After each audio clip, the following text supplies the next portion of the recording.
Oh my god, I've tried recording this so many times.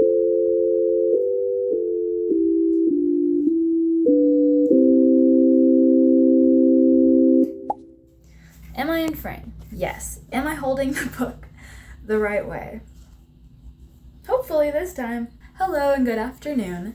In this video, I'm going to be showing you how to crochet this granny stitch love letter book cover. I also just wanted to apologize in advance if I'm very awkward or camera shy in this video. It's been a while since I've recorded myself, and in general, I do experience very bad camera shyness. So I tried starting to film this tutorial yesterday. I tried filming the intro 40 times with no exaggeration. So today I'm trying to be a little bit more patient and forgiving with myself. So I just hope that you can also bear with me if I look a little bit awkward, if I'm not looking at the camera. I am trying my best. Also, I have to look at my notebook for notes so that I don't forget any important information. So without further ado, we are making this Granny Stitch Love Letter book cover.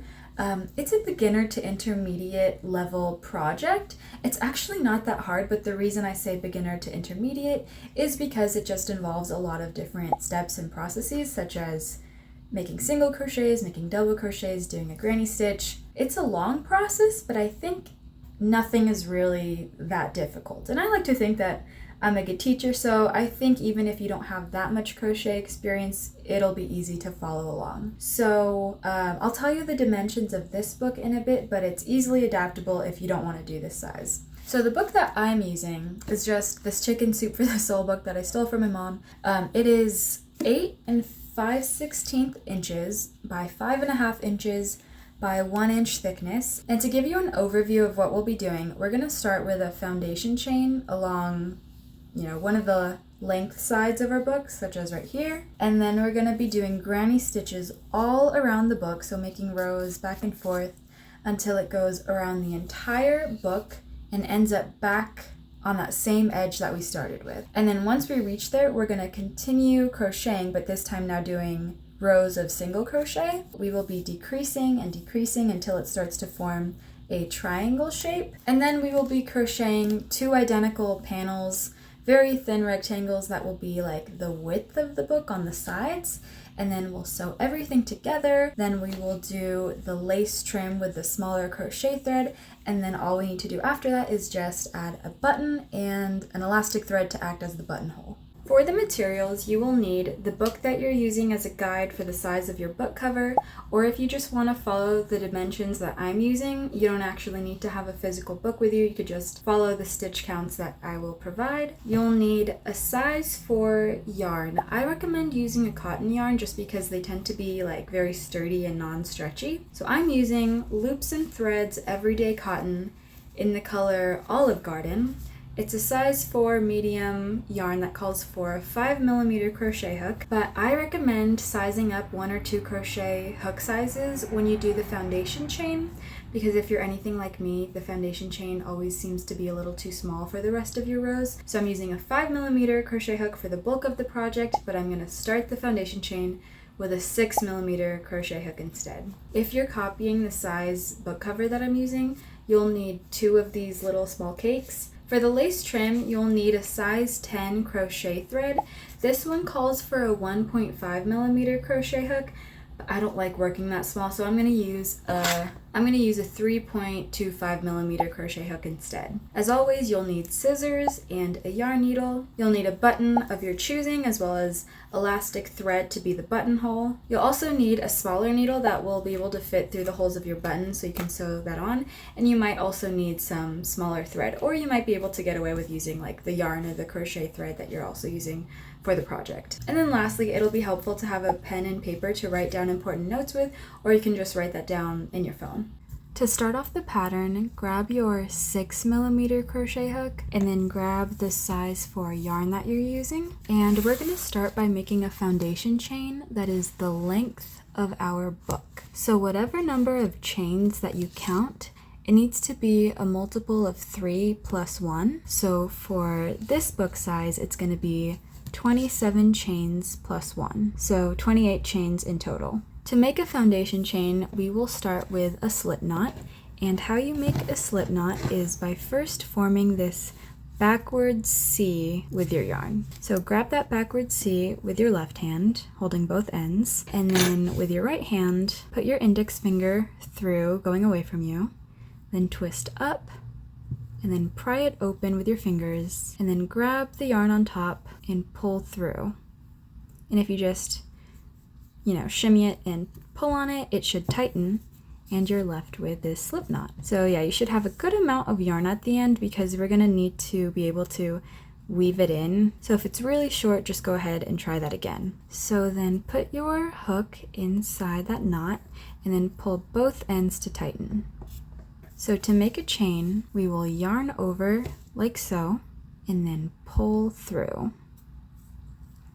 And that's one chain. So again, yarn over, which is going this way. If you look at the direction of the yarn on the hook, it should not be this way, it should be this way. That is yarning over. And then pull through. So that's 2 chains. So continue making chains until it will reach the length of your book. Don't pull at it when you try to measure it, just kind of lay it flat, maybe only pulling slightly. And if you don't end up with a number that's a multiple of 3 plus 1, just either go up to the closest number that fits that or down, depending on whichever one is closer to the length of your book. But it's always a good idea to go up, that way there's no chance that this will be too small for your book, and it's always better to have extra room than not enough room. If you ever lose track of however many chains you have, it's important to know how to count your chains as well. So if you look at your chains from the front, each chain will look like a V. So start at the bottom, there's a little V at the bottom, then this one looks like a V, 3, the 4th V, 5, and 6. And then this is just the loop around our hook, so that doesn't count. But count until you get to the number that works for you. Alright, now that I finished the 28 chains, I'm going to go ahead and switch to the smaller crochet hook, which is the one that was the recommended size on the label of the yarn that we're using. And once you switch hooks, you're going to chain one more, and then skipping over that last chain that you just made and going into the next chain, we're going to do a single crochet. So to make a single crochet, you insert your hook, then yarn over, then pull your hook out of that chain, and now there should be 2 loops on your hook. Then yarn over and pull through both loops. So that was 1 single crochet. And then we're going to go into the next chain and do the same thing. So insert your hook, yarn over, pull out, yarn over, and pull through both loops. And we will continue going down the rest of the chains that we just made and make a single crochet in each chain. I know it's a little bit hard to see like what hole to go into next, but once you do at least 1 single crochet, you will see that if you pull on your hook a little bit, it is stretching open this hole right here. That's because our single crochet is attached to it right there. That means we've already been going into that big space, and now we're just going to move down into the next space that we see. So insert, yarn over, pull out, yarn over, and pull through both. If you pull at it a little again, you will see that we're stretching open this space, which means that we just went into there, and this is our single crochet. And then so go on to the space after that. And continue making single crochets in every chain until you get to the very last one right here. I'm almost done making all the single crochets, so I'm just gonna make the last 2 in the last 2 chains.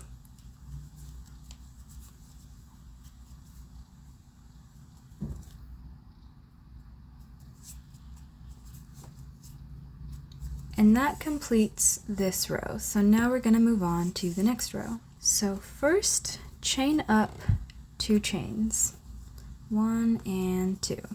And now turn our work, and then in the bottom of those 2 chains, in that very first stitch right here, on top it should look like a V because that's the top of a single crochet from the row below. In that space we're going to make a double crochet. So to make a double crochet, you yarn over, insert your hook into that space, yarn over and pull it out. Now you should have 3 loops on your hook. Yarn over and pull through the first 2 loops, and yarn over and pull through the last 2 loops. And then next, we will skip over the next 2 stitches, skipping this one and skipping this one. And in that 3rd stitch, we will make 3 double crochets. So you yarn over, and into that 3rd space, insert your hook, yarn over and pull it out. There should be 3 loops. Yarn over and pull through 2. Yarn over and pull through 2. So now we just made a double crochet into this space right there, and make 2 more double crochets in that same space. And now there are 3 double crochets in the same space. Double crochets are a little bit easier to see because they're longer, so you should be able to count 1, 2, and 3 posts. And now we will just repeat that exact same thing. So skip over the next 2 stitches from the row below, and into the 3rd space, do 3 double crochets. So now we have a cluster of 3 double crochets right here, and a cluster right here. So just continue skipping over 2 stitches, and then doing 3 double crochets into the 3rd stitch. And you will continue doing that until you get to the very end, but the very last cluster will be a little bit different, so maybe stop when you're almost at the end, and then I'll show you how to end this row.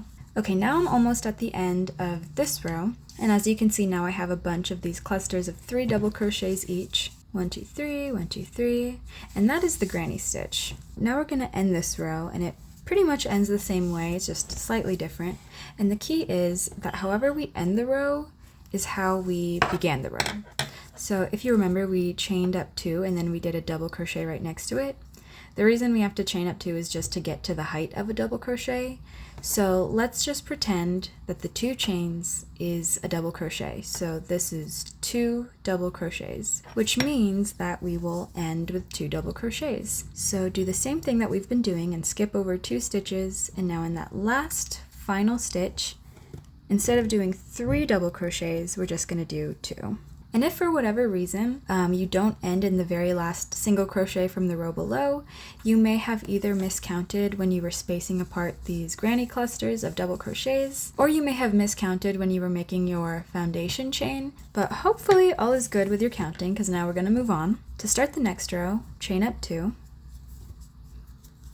and then flip your work, or you can flip your work and then chain up 2, which is what I usually do. So this row is mostly the same, but slightly different.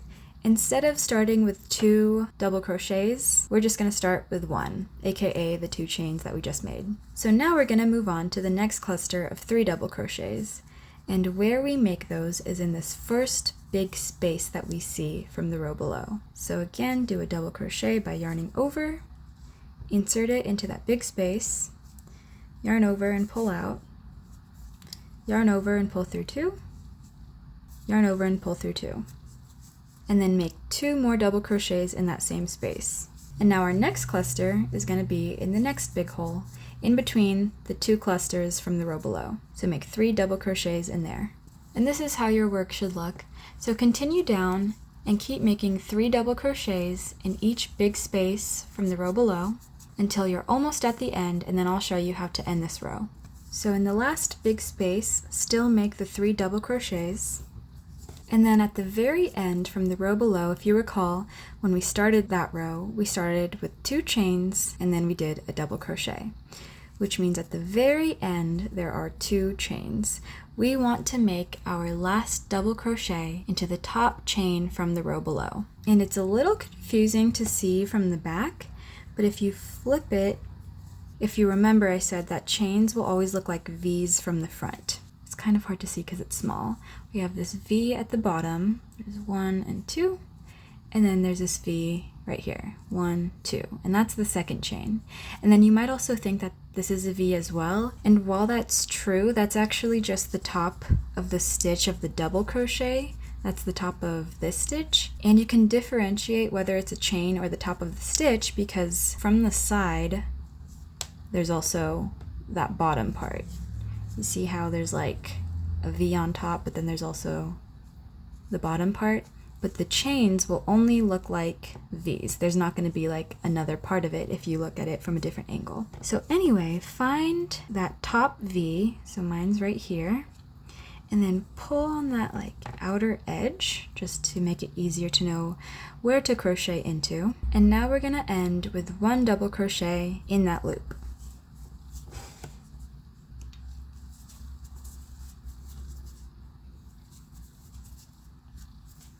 And again, the reason why we only end with 1 double crochet is because we also started with 1 double crochet or 1 post, which was the 2 chains. So far we had the row that started and ended with 2 double crochets, and then just now we finished the row that started and ended with 1 double crochet. For the bulk of this pattern, these rows will just keep alternating. So I will show you 2 more rows in case you're still a little bit confused. So again, since we're alternating the rows, the easiest way to know how to start is just by looking at what's below. And at the very end, there's only 1 double crochet, which means that this new row is going to be starting and ending with 2 double crochets, aka a post that is composed of 2 chains, and then a double crochet in that same stitch at the bottom of the 2 chains. So make a double crochet right there.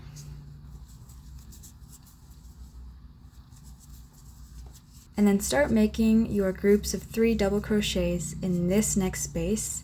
The reason why we don't go in here is because that's like directly below where we just made a crochet, and that would be very awkward and it would look weird. So start in the next big space.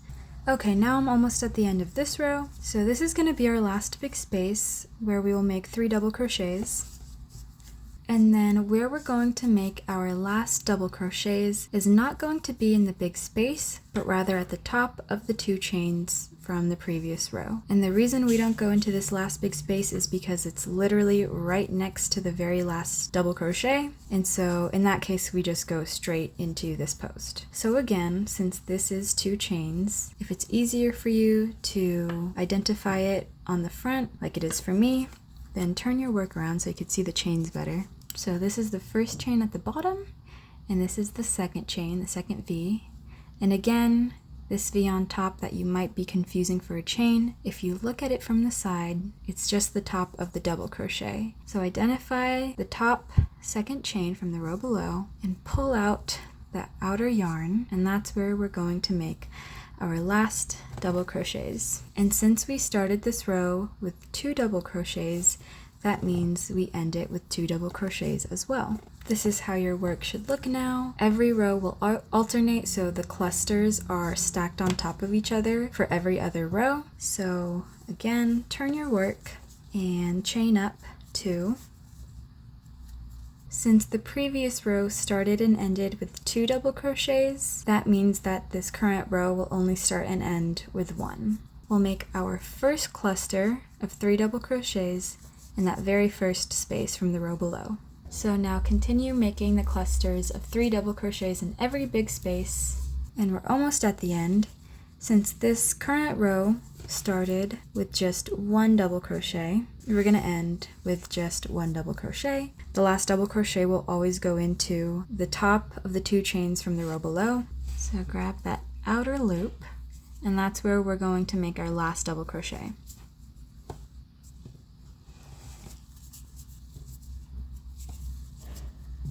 At this point, you're going to continue alternating these rows, the rows that start and end with 2 double crochets, and the rows that start and end with 1 double crochet. Sorry, I know this video quality isn't the best, but you're going to continue until the length of your rectangular panel can wrap around the entirety of your book until you end up on the very same edge that you're starting at. If you're just copying the size that I'm doing, that means you're going to end up with 28 rows of the granny stitch in total. If you're doing a book cover for a different size book, your number of rows might be different, but the most important thing to keep the rest of this tutorial pretty easy to follow is that you should end up with an even number of rows. And the reason is the number of rows on the front should be the same number of rows on the back, right? And any number multiplied by 2 should be an even number. So you have the front multiplied by 2 as well as, the thickness multiplied by 2. And so you're adding an even number to another even number, so you should get an even number at the end. So I know I didn't complete mine yet, but I know that on the front there are 12 rows that cover the front, which means that there are 12 rows that cover the back, and about 2 rows that cover the side, and then 2 times 2 for this side and this side is 4. So we have 12 times 2 is 24, plus 2 times 2, which is 4. 24 plus 4 is 28. I'm sorry if that was confusing. I know that's a lot of math, but it'll be a lot easier if you make sure that your front number of rows is the same as your back and the bottom is the same as your top. It'll make it a lot easier if you just double check to make sure you have an even number of rows in total. And just a piece of advice is that as you're working and continuing to make rows, you never want to stretch it out too much, because then, at the end it's going to fit your book in a very stretched out way. But I do recommend giving your work a slight tug here and there, like, ever so slightly, just because crochet stitches tend to be very bulky and awkward, and I think because of that they can kind of have a bunched up look to them. But if you pull on it, vertically and horizontally, every now and then I feel like it makes everything look a bit more organized. It also helps you reinforce the rectangular look. So don't pull it too much, but just give it a slight tug here and there. Okay, so at this point in the tutorial, you should have done all your rows of granny stitches, and you should also write that number down, the total number of granny stitch rows that you made. If you don't know how to count them, it's pretty easy because each, line of clusters is a row. So that's a row. That's the second row of granny stitch, the third row, the fourth row, and so on. And then not only should you write down the total number of rows, but you should also write down how the total number breaks up into how many rows are on each side of your book. So again, for me, that was 28 rows in total, and that's equal to 12 rows each on the front and on the back, and then 2 rows each on the top and on the bottom. And now we're going to continue to crochet on the same panel, but instead of doing granny stitches, we're going to switch over to single crochets.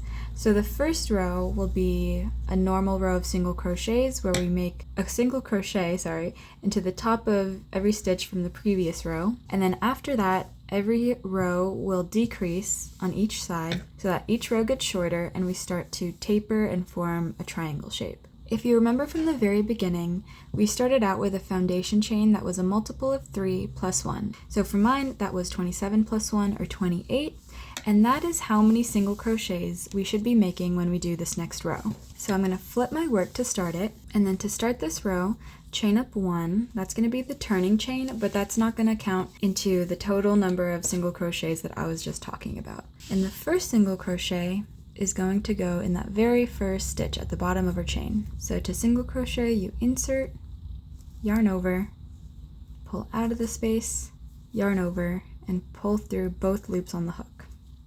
And then we go into the next space. So continue making single crochets down this entire row until you get to the very last top of a double crochet from the previous row. So you shouldn't end by going into any chain as we've been doing with the granny stitch.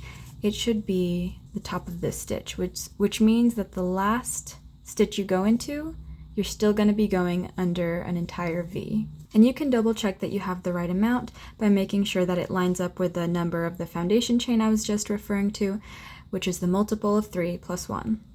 27 and 28.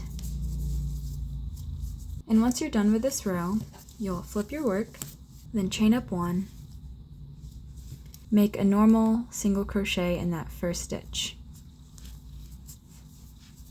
Then in the next 2 stitches, we're going to make a decrease. And the way you decrease a single crochet is by inserting your hook into the first space, yarning over, and then pulling it out. And now go straight into the next space, yarn over, and pull it out.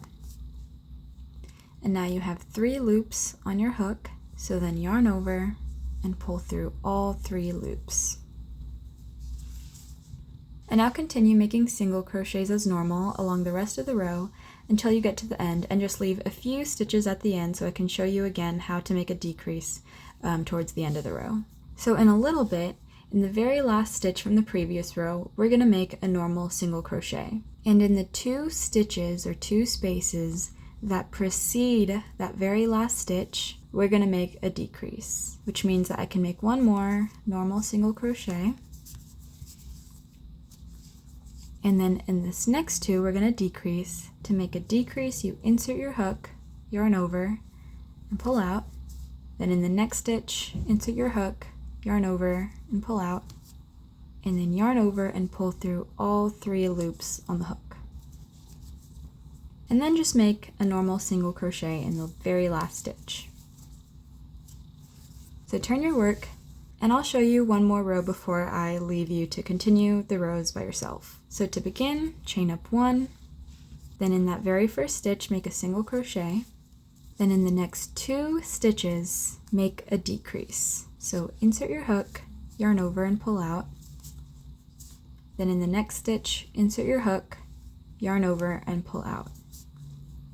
Then yarn over and pull through all 3 loops. Then continue making normal single crochets in the rest of these stitches until you get to the last 3. Now I'm almost at the end of this row. So in the second and third to last stitch, make a decrease.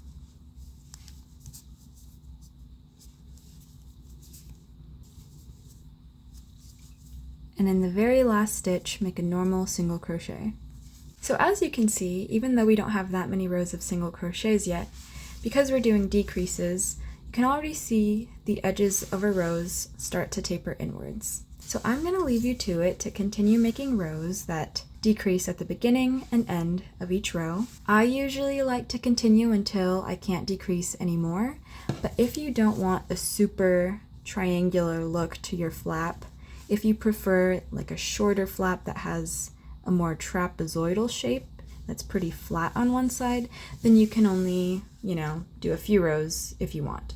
Hello again. I'm not done yet. I still have to make a few more rows, but as you can see, my edges are tapering. But I'm actually at the end of this cake of yarn that I've been using, so I thought I would take the opportunity to show you how to switch skeins or switch cakes when you've run out in the middle of your project. In this case, we're doing a single crochet, but it's easily applicable to other stitches, for example, if you run out in the middle of a double crochet.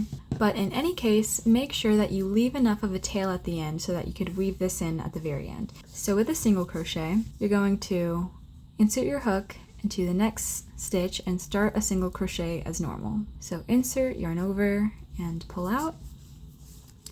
And then, before the last yarn over and pulling through all of the loops on your hook, that's when you switch your yarn. So instead of pulling over or yarning over with the yarn that we're currently using, you're going to yarn over with the new yarn. Again, making sure you leave enough of a tail at the end. So yarn over and pull through the 2 loops. And I know it's kind of loose right now, just ignore that. We're going to fix that in just a few moments. I usually like to do at least a few more stitches just to make sure everything's secure. So I'm just going to make 2 or 3 more stitches, more single crochets I mean. Alright, and now that it's a bit more secure, you're going to turn it over to where you have the 2 loose ends and start to pull on them. But if you start pulling slowly, you should see that the single crochet, the top of the single crochet that you made when you were switching the yarns, starts to look normal. So if you pull too much, you can see that you're gathering it and it looks weird. So make sure that the tension just looks normal. And then I like to secure it by making a knot. So we could just leave that for now and continue our project as normal. Okay, so I'm almost done with my decreasing rows of single crochets. So I'm just going to do the rest on camera. So it looks like we may be able to decrease this row as well. Yeah, actually I think it'll work perfectly because I just did my first single crochet, which means that these 2 are going to be a decrease, and then I'll be left with 3. So then these 2 will be a decrease, and that will be a normal single crochet.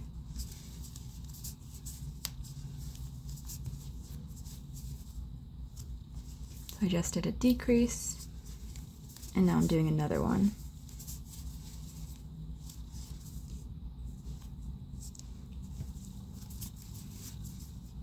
And I think it works out that I could do one more decrease in the middle of this next row.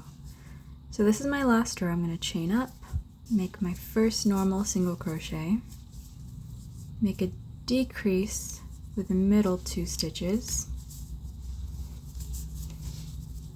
and then do my last normal single crochet in the last stitch. So that actually worked out really nicely. I don't think it's always going to be like that, and if yours didn't work out to where you could decrease the very last 2 middle stitches like I did, that's totally fine. I could have even stopped like 1 or 2 rows ago, but I just wanted to keep going until I couldn't make any more decreases. And so that concludes this giant panel. This giant panel that we just made is the bulk of our work. We're going to fold it all inwards so that it takes on that shape, and then all we have to do is make the smaller rectangle panels that will go on the side. But to finish this panel, all we need to do is make a chain, and then cut enough of a tail, and then pull the rest through.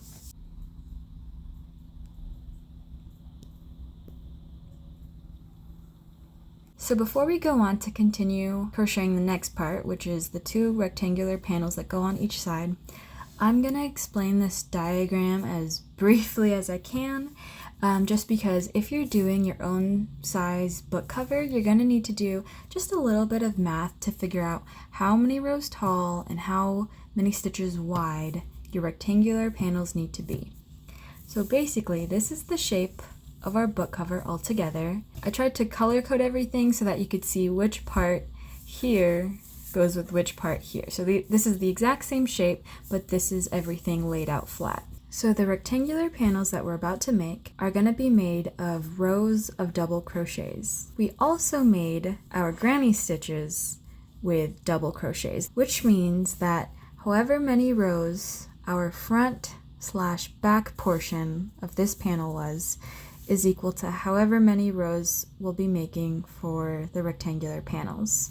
In my case, the front/back is 12 rows tall, which means that the rectangles will also be 12 rows of double crochets tall. And then as for the width, as you can see, the number of rows we did for the top/bottom is equal to however many stitches wide we will be making the rectangles. If you don't really care about the explanation, then long story short, just take however many rows tall that part of your book cover was, in my case it's 2, and multiply it by 2, and that is however many stitches wide we will be making these rectangles. If you're interested to know why, I don't think I'm the best at explaining this, but a good reference is, you know how with every row of the granny stitch that we made, we started with chaining up 2, and that was to reach the height of a double crochet. So in other words, a double crochet is 2 chains or 2 stitches in length. And since the width of our rectangle is 2 double crochets tall, that's why it's 2 times 2, and that's how I got 4. Sorry if that was confusing. I don't even know if that's correct, but that's just my best guess, and that's just what works for this project. So after you've done the math and now you know the dimensions of the rectangular panels that you'll be making, we can start crocheting.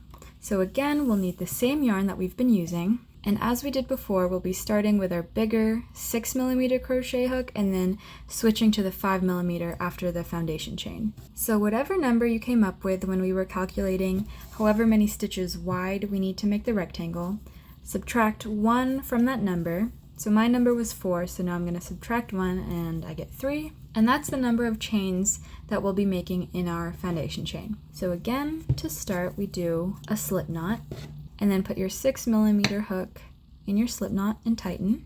And now I'm going to make 3 chains. Yarn over and pull through. 1, 2, and 3. And then you can switch to your smaller hook. So now I'm going to use my 5mm crochet hook and then make 2 more chains. 1, 2. And the reason that you switch is because those last 2 chains are actually part of the turning chain, so they don't count as the width, they're actually part of the height, and that's why we switch before we do those 2. And now make a double crochet in the 3rd chain from the hook. So skip over the last two you just did, and in that third chain, make a double crochet.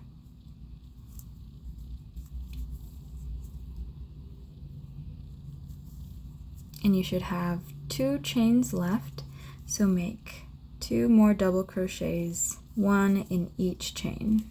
And that concludes the first row, so you should have 1, 2, and 3 double crochets, and at the very end that's a turning chain technically, but that counts as a stitch. So this is 4 stitches wide. Then to make the next row, you turn your work and chain up 2, and then the first double crochet will be in that very first stitch at the bottom of the 2 chains.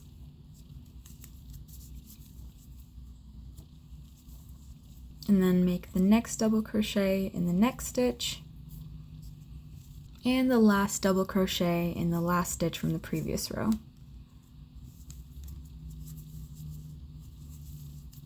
And again, you should be able to count 4 posts in total from this row. 1, 2, 3, and 4. And because our rows are so short, like they're only 4 stitches wide, I always count every row just to make sure I didn't forget anyone or add an extra one. And I'm going to continue doing the same thing and making rows of double crochets until I get to 12 rows.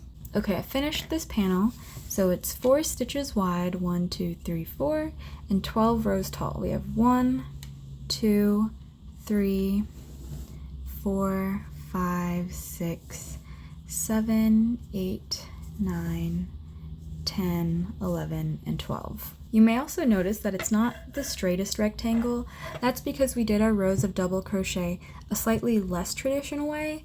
Usually whenever you do rows of double crochet, after you do the turning chain, you actually skip the first stitch and then you make your first double crochet in the second stitch, and then you also make your very last double crochet in the top of the turning chain from the previous row, which is what helps it line it up at the very end, and it gives the whole thing a straighter and more rectangular look. But the reason we didn't do it the traditional way is because since you skip over the first stitch, it kind of creates a big gap at the beginning of each row, and because our rectangle is so small, I felt like those gaps were too obvious, so I would have rather did it this way where we didn't have to make a gap. And also, it doesn't even matter that our edges are pretty wavy, because in the end we're going to be sewing all our panels together, so the edges won't be able to be seen anyway. So after you're done with your last row, you will chain and cut your yarn and pull the rest through. And then just repeat the whole process until you have a second panel that looks just like your first one. Okay, so at this point you should have all 3 panels done. I'm going to briefly show you using the book how everything's gonna fold together, just because I feel like it's easier to understand when you have that visual representation.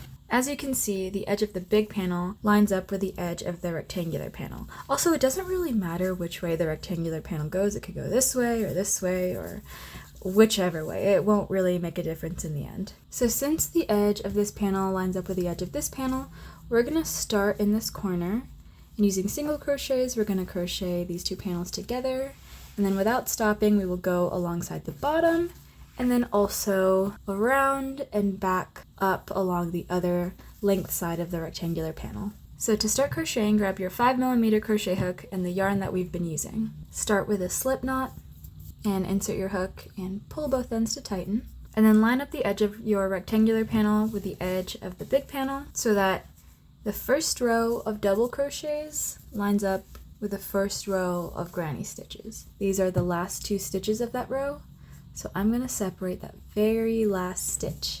And I'm going to do the same thing with the rectangular panel. This is the first row, and this is the very last stitch. So we're going to line those up.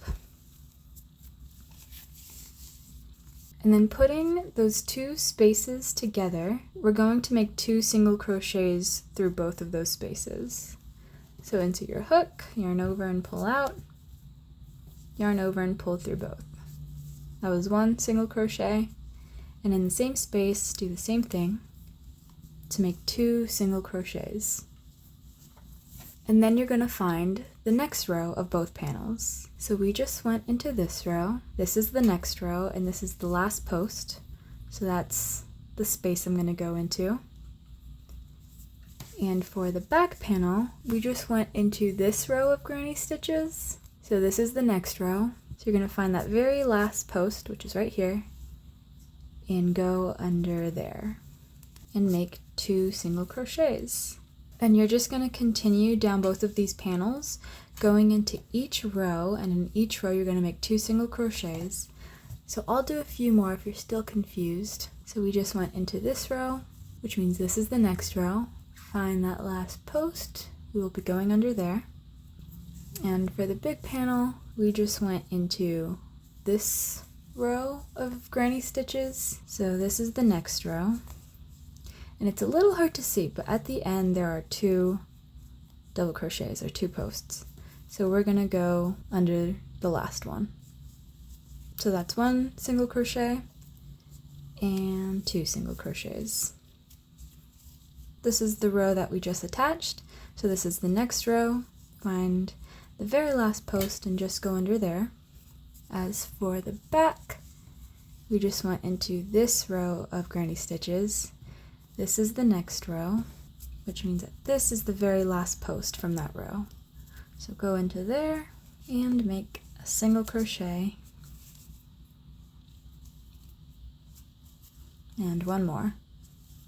And as you can already see, the 2 panels are coming together very nicely. So continue doing the same thing, attaching the smaller panel to the big panel, using 2 single crochets in each row until you get to the very end of the length side of the rectangular panel, and then I'll show you how to crochet along the width of this.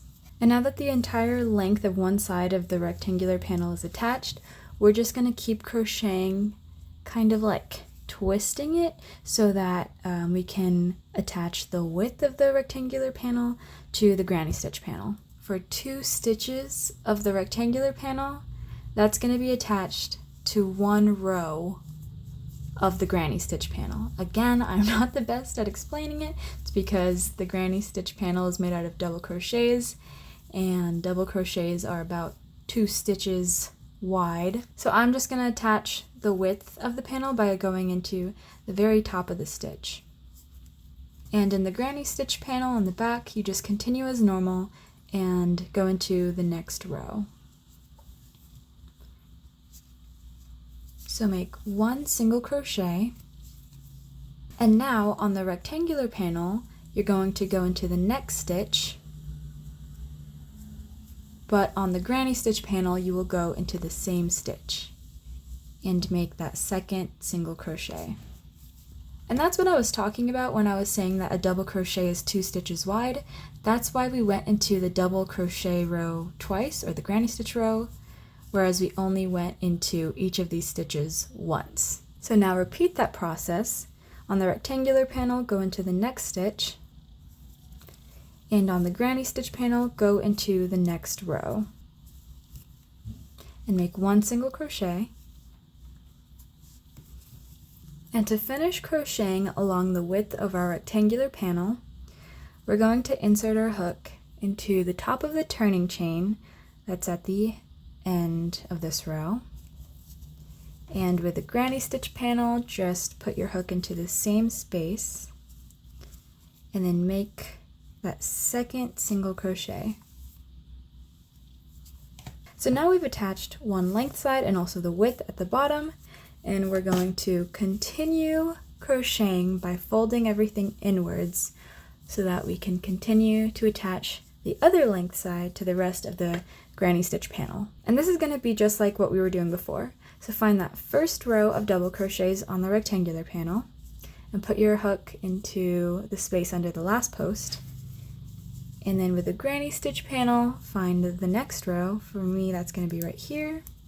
Put my hook into under the last post and make 2 single crochets in those spaces. Then move down and find the next row. So we just went into this row, which means that this is the next row of the rectangular panel. I'm going to put my hook into that space under the last post, and with the granny stitch panel, sorry, I'm going to find the next row and put my hook into that space that's under the last post and make 2 single crochets. So now just continue along this edge until you get to the very last row of the rectangular panel. Again, you shouldn't finish at the very last granny stitch row, there should be 2 rows left over, or however many was the count that you had for how many granny stitch rows goes on the top and bottom of your book cover. For me that was 2, so there should be 2 rows left over, which means that my rectangular panel will be attached to right here and below. And I'll meet you back here in a little bit. Okay, I finished crocheting along that last edge of the rectangular panel, so now that whole panel is attached to the rest of the book cover. As you can see, as I was talking about earlier, I have my 2 leftover rows of the granny stitch. You're going to end as we always do, which is by making a chain, pulling it through, and tightening it to make a knot. And I'm just gonna cut this and pull the rest through. So now we're almost done putting everything together. We just need to do this rectangular panel, and it's going to be the exact same thing. The only difference is it's kind of like mirrored, which means that when you start crocheting along the edge, the granny stitch panel is actually going to be on top and the rectangular panel is going to be on the bottom, but it's the exact same thing that we did on this side. So I'm going to do this off camera and I will meet you when everything is all put together. Okay, I finished crocheting the second rectangular panel to the rest of the book cover. There's a few steps we still need to do, but we're at the point where we actually have a little pouch for our book to fit into. So this is the perfect point for you to put your book inside to make sure that everything fits. So at this point, we're going to weave in all of our loose ends. Yes, all of them. There's not really like a right or wrong way to weave in ends. The main thing is that we don't want the ends to be seen. So I wouldn't weave in this end on this side because this is the outside of my book cover. I would first put it on the inside and then weave it in on that side. Or for all the ends that are on this triangular flap, this would be the outside since it's going to fold down and, you know, this part will show, which means that all of these ends I'm going to weave in on this side. So I'm going to weave it all off camera because I hate this part, and I'll meet you back here when I'm done so that we can start crocheting the lace trim that goes along the entire edge. Okay, now that all the loose ends are weaved in, it's time to start making the crochet lace trim that's going to go around the entire edge of the book cover. So grab your size 10 crochet thread and your 3.25mm crochet hook. So this is the front of the book cover. You can either start at this corner or at this corner, but the reason why you have to pick between those 2 corners is because when you start there, then you can crochet all in one go, going around the entire edge and then around the triangular flap and then back down around the other edge. And you can do that all in one crochet pass, or you can start on the other side and do it the opposite way. So I think I'm going to start on this side. And this lace trim that we're doing is actually pretty easy. It's only composed of single crochets and chains. So to start off, make a slip knot and put your 3.25mm crochet hook in the slip knot and tighten. And in the very first stitch that's along the seam that we just made, and you're going to start with a single crochet. So I'm going to insert, yarn over, and pull out, yarn over, and pull through both loops. And then make 3 chains, 1, 2, 3, and in that same stitch that we just went into, make another single crochet. So that's the pattern that we'll be doing to make this lace trim. So then go to the next stitch and make a single crochet. Then make 3 chains, and then make another single crochet in the same stitch.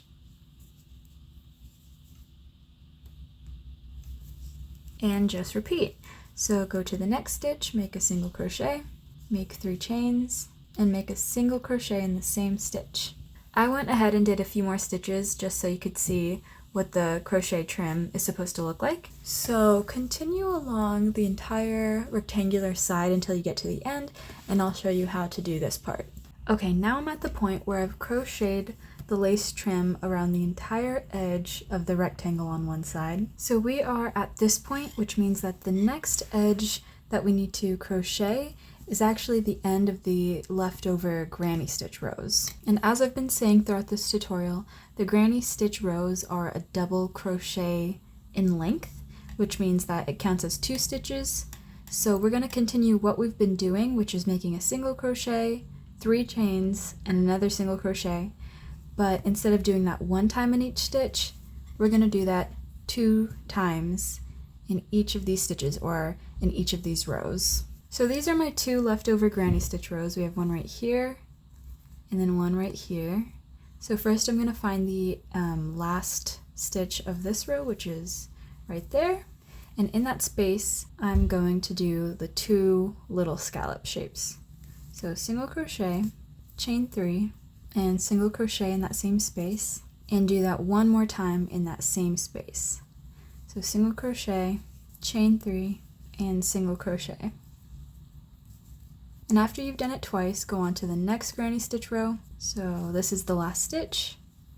I'm going to single crochet, chain 3, and single crochet, and then do that 1 more time in that same space. And now we're at the point where we're going to start crocheting along the edge of the single crochet rows. So I know it's a little bit confusing to like distinguish each row from one another because the single crochet stitch is so short, but it's actually pretty easy to see the spaces at the end regardless. So like this would be the first space, the second, the third, the fourth. But if you really want to know which row is which, you can kind of see that there are some similarities with the double crochet. So these are all double crochets, right? And if you take just 1 stitch, this is 1 double crochet, you can see that there are these 2 yarns right here that are attaching the double crochet to the space below. And likewise, each single crochet will have the 2 yarns at the bottom where it's attaching itself to the row below. So like these 2 yarns are from this single crochet, and that's another single crochet, that's another single crochet. So that's a row of single crochets, and if you go to the end, this is the space at the end of that row. I know that this part is going to be confusing regardless, whether or not I try to explain how to make out the single crochet rows from one another. So I'm just going to show you where I'm making my little lace trim and where I'm putting my hook into. So this is the front. I can see that this is my first row of single crochets. So this is the very last single crochet, and under that space right there, that's where I'm gonna make the single crochet, the 3 chains, and the other single crochet. So we just went into this row of single crochets, and this is the next row, which means that this is the space at the end. So that's where I'm going into. And now we just went into this row, which means that this is the next row, and this is the space at the end. And so you're just going to continue going along the very last spaces. They're pretty easy to see until you get to the top, and I'll show you how to do the top. And so now I'm at the last row, which is the top row.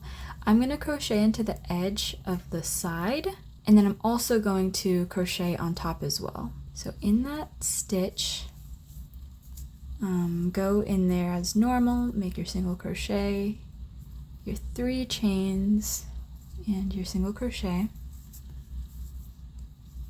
And now we're going to go into that same space again because we went into the side and now we're going into the top. So we're just going to do it 1 more time. Now I'm going to go into the next space just once.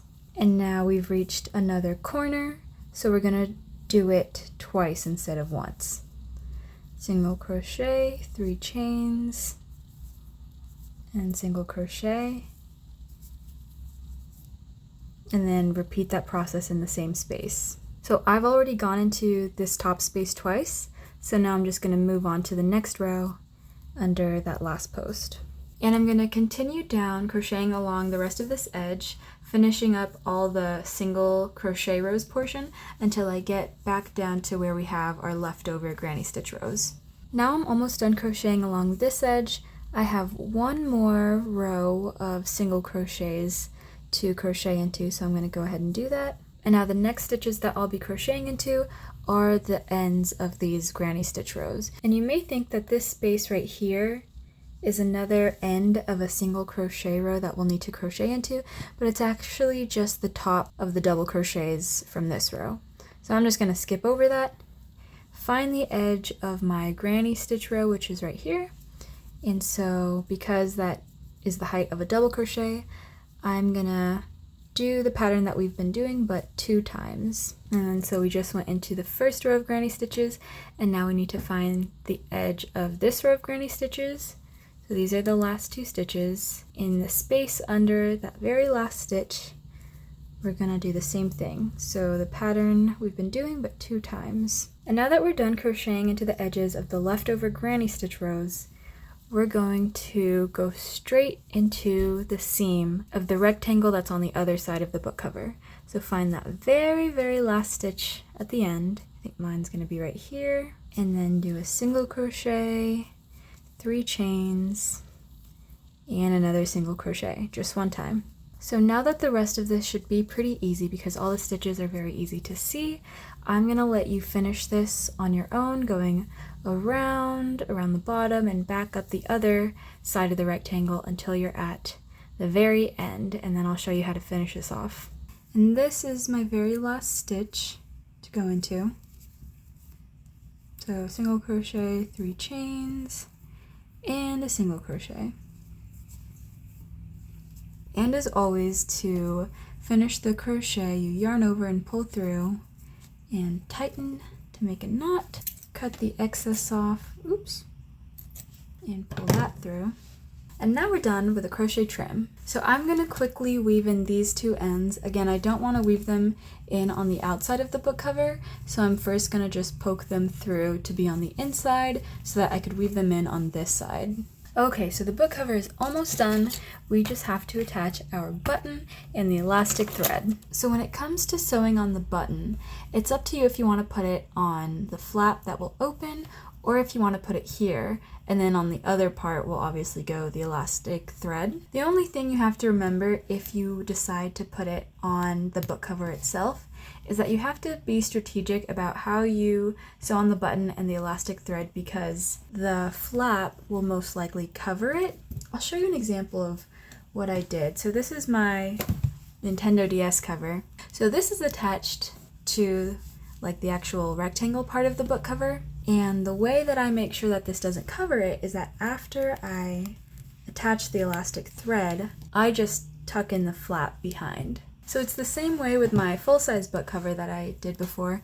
I put the button itself on the rectangular part of the book cover, and I made it so that once I put the button through the buttonhole, the flap is able to be like tucked behind. But if you didn't do that and you kind of just left it as is, it's kind of covering the button itself. So think about that, and if that's going to inconvenience you, and if it is, then in that case you'll probably want to put the button on top so that it's going to be on top no matter what.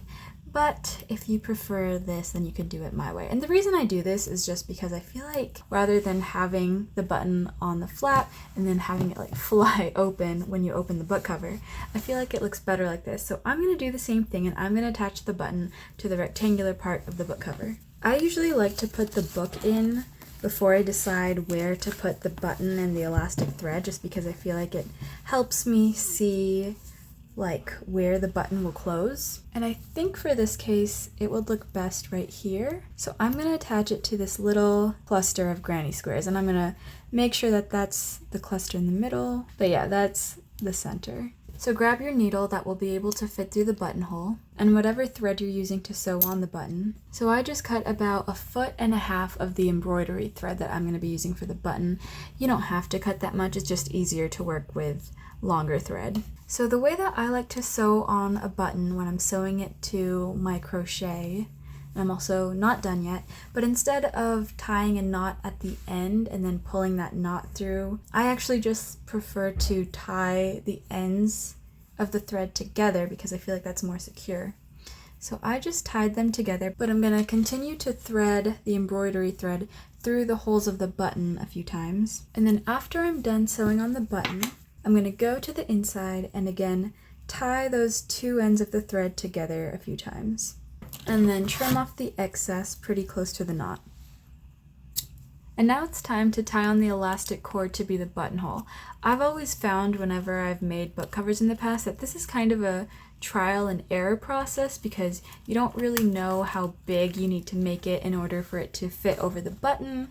and at the same time not be too big to where it's too loose. But what I can tell you is that when you tie it onto the flap, obviously you're going to be tying it onto the back so that you can't see it from the front, and you don't want to tie it too close to the bottom of the flap. So I'll just show you how I do it. I like to cut not that much off, just maybe like 6 inches or so. Okay, I have to redo this. I just did it, but then I messed up when I tried pulling it tighter and then it tightened too much. So let me try again. Okay, so we're putting my elastic cord about right here.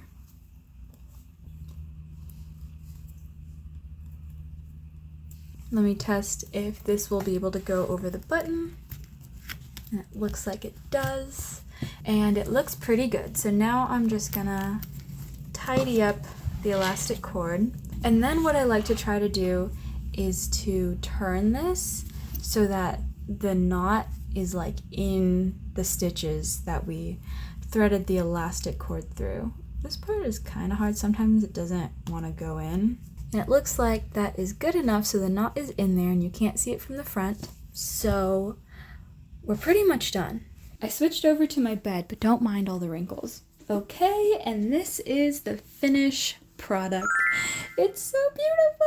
Oh my god, I know I've made this book cover before and like I feel like I shouldn't be so amazed by how good it looks, but when you have a crochet piece like this that looks so dainty and elegant with the beautiful colors, the granny stitch, the beautiful what is this, the crochet trim, I don't know, it's just something that I'm always so proud to see the finished product of. And let me demonstrate how nicely it opens. So when you open it, you can't really see the elastic cord because that's inside. The button stays on this side, and you have room for your book, your chicken soup, or whatever you're reading, and then it tucks away so nicely again when you're done using your book. And then you just put the cord over the button, and then you tuck in the flap under the button. And that is the final product. Well, that was a really long tutorial. I am so sorry about that.